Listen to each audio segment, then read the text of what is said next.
You have money left over at the end of the month. Not a lot, maybe, but something.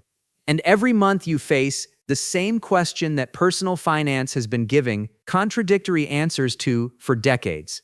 Do I build my emergency fund or do I invest it? The Cash First camp says you need 3 to 6 months of expenses saved before you invest a single dollar.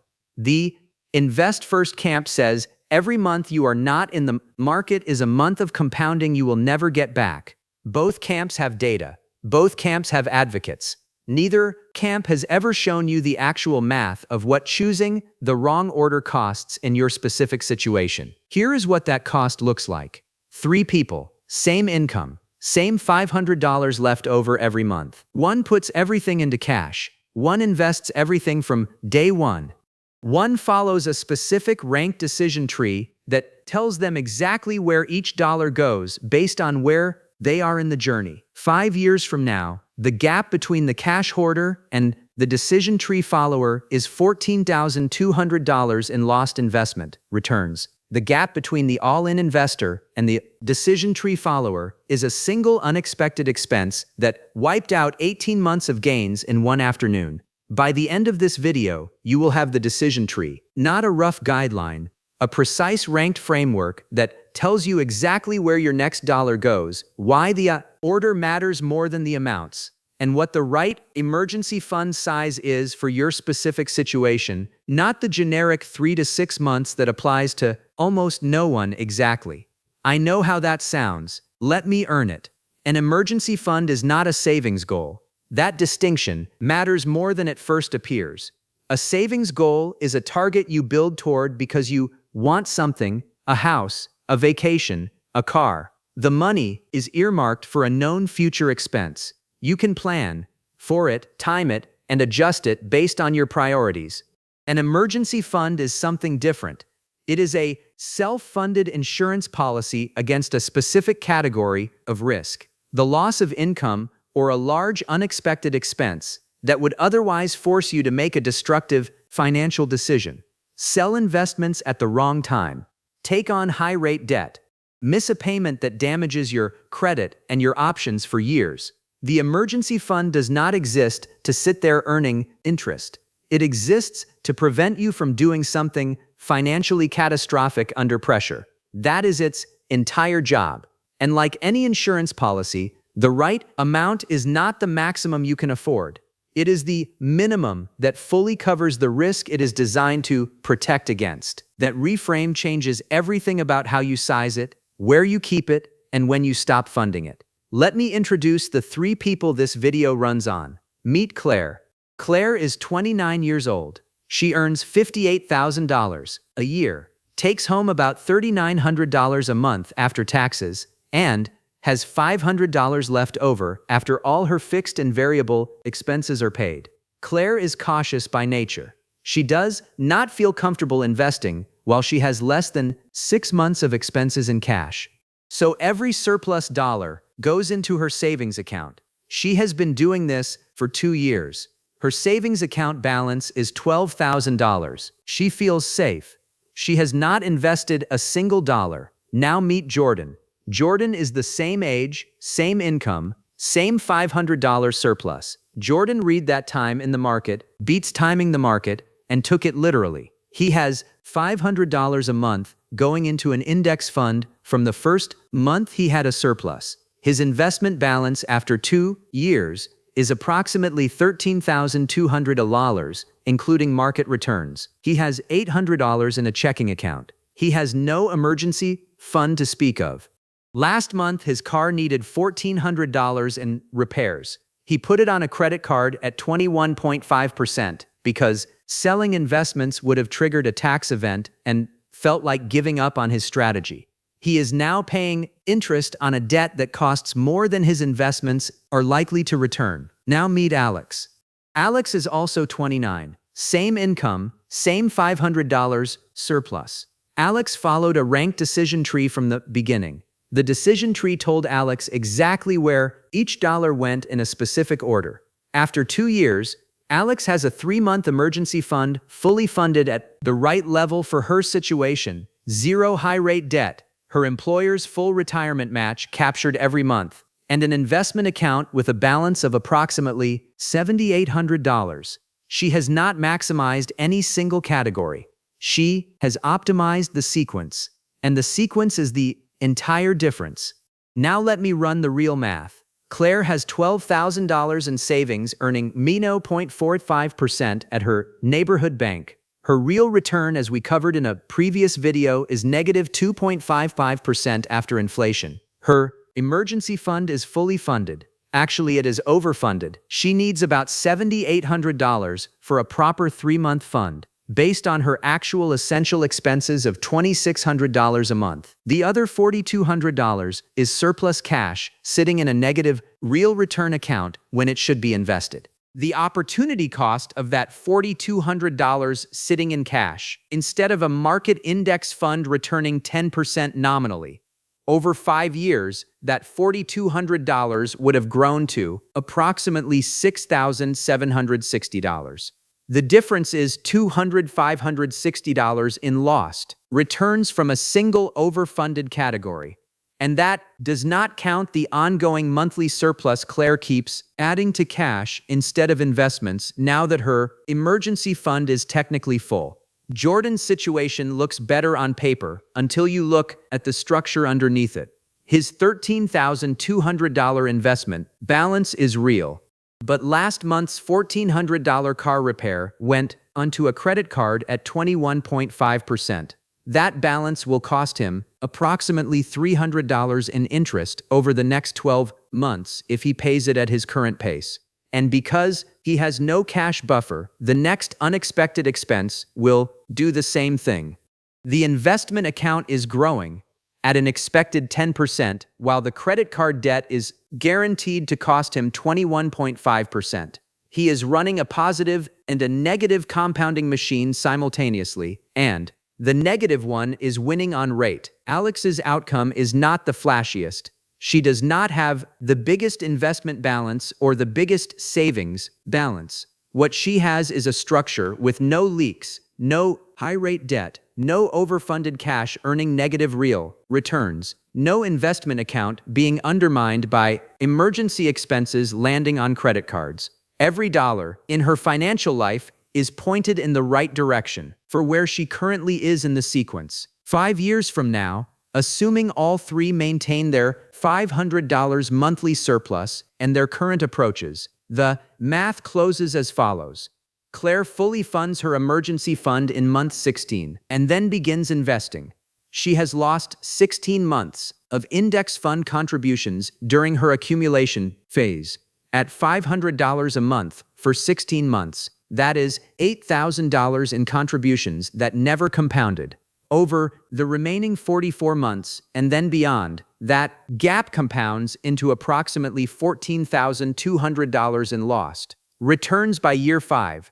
Claire will catch up eventually. She will never recover those specific 16 months. Jordan continues investing $500 a month. His investment balance at year 5 is approximately $38,600. But in those 5 years, he has accumulated an average of $900 in high-rate debt at any given time from emergency expenses that had nowhere else to go. The interest cost over 5 years, approximately $970. Not catastrophic, but it is a guaranteed loss running alongside a probabilistic gain and one large enough emergency. A medical bill, a job loss, a major home repair could force him to liquidate investments at the wrong time and permanently damage the compounding engine he has been building.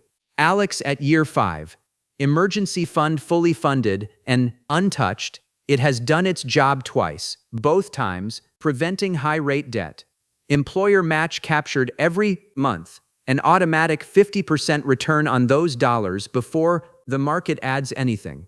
Investment account balance, approximately $33,800, lower than Jordan's because some early months went to debt elimination and emergency fund building rather than investing. Zero high-rate debt, zero structural leaks. A compounding engine with nothing running against it. Jordan has more money in investments. Alex has more money. The difference is not the balance. It is the architecture underneath it. This is the part worth sitting with. The either-or framing, emergency fund first or invest first, is the wrong question. The right question is, what is the correct sequence for where I am right now? And which step am I currently on? Most people who are stuck in this debate are not stuck between two equal options. They are stuck at a specific step in a sequence and do not know it.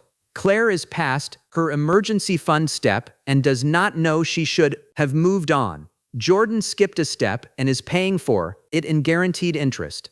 Alex knows which step she is on and moves to the next one the moment the current step is complete. The sequence is the answer, not the amounts, not the accounts, the sequence. Here is the decision tree, not a rough guideline, a precise ranked framework with specific thresholds at each step.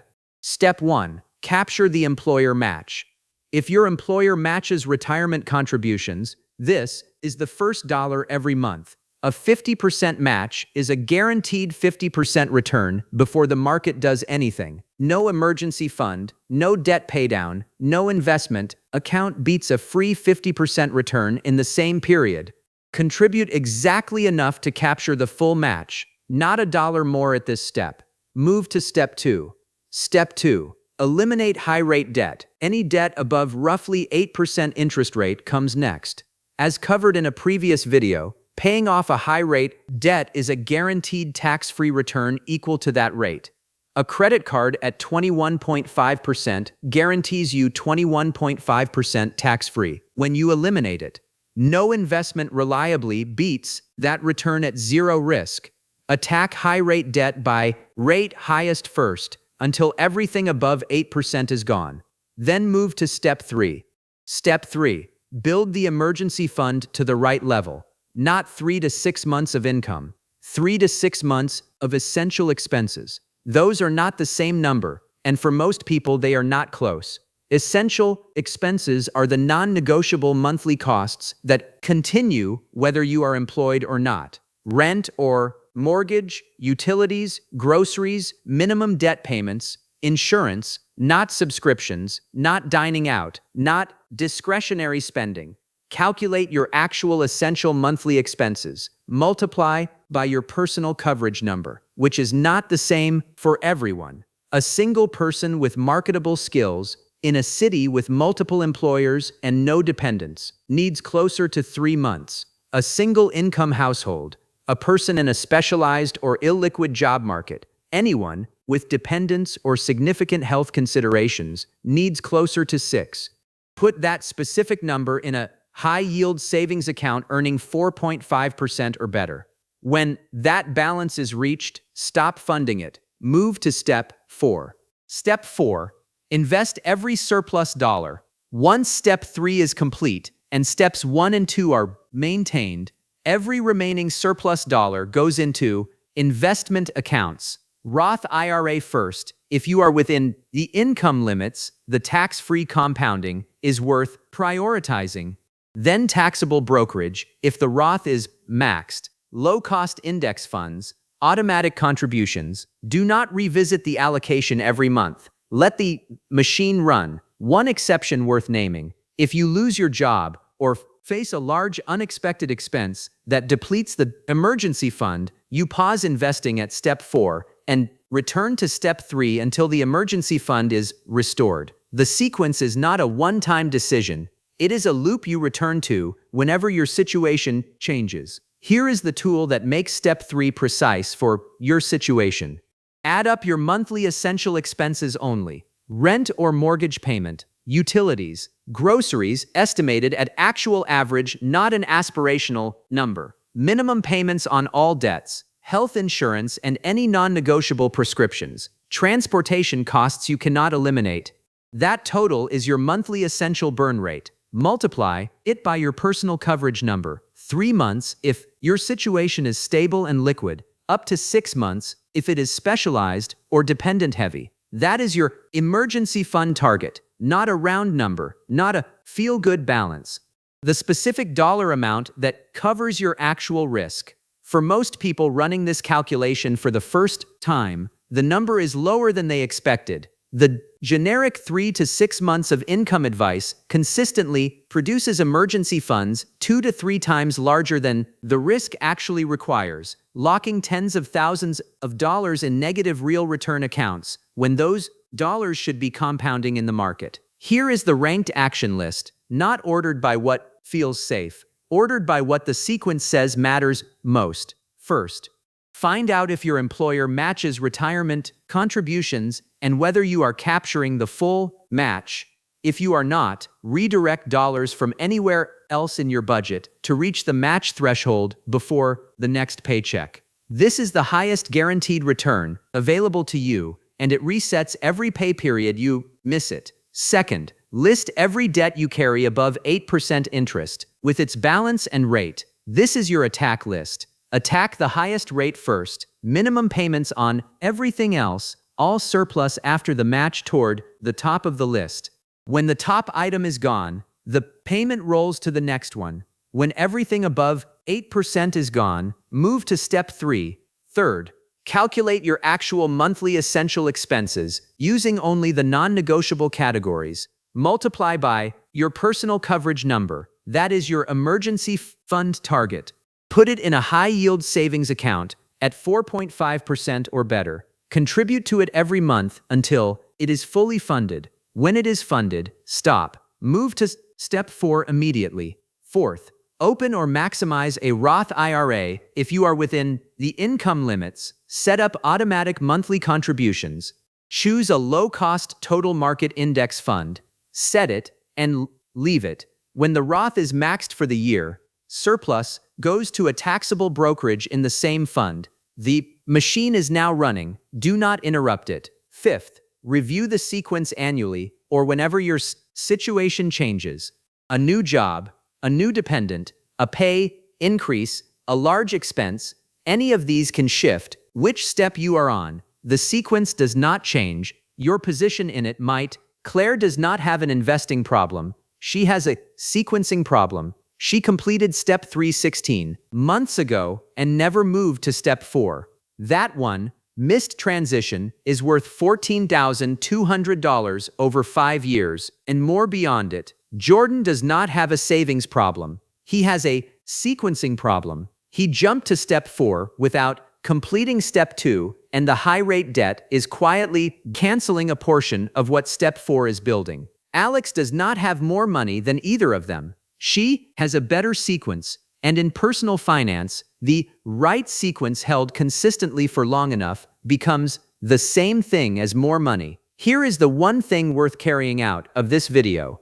The question is not emergency fund or investing. The question is, which step am I on right now? Because the answer to where does the next dollar go is not a debate between two options. It is a specific position in a ranked sequence that has a right answer for where you currently stand.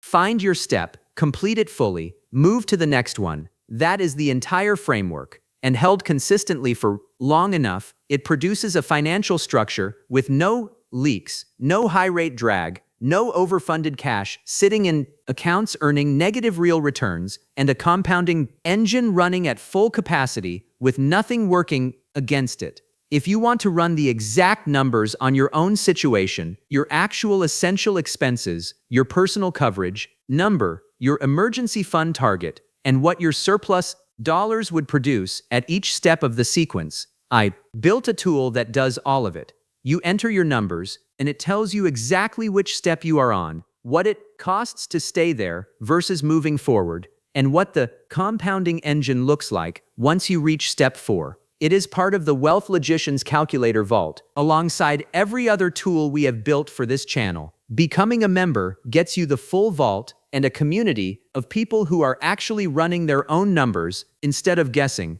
If that sounds useful, the link is in the description. Hit like if this settled a question that has been sitting unanswered. Subscribe if you want to do the math on the next one.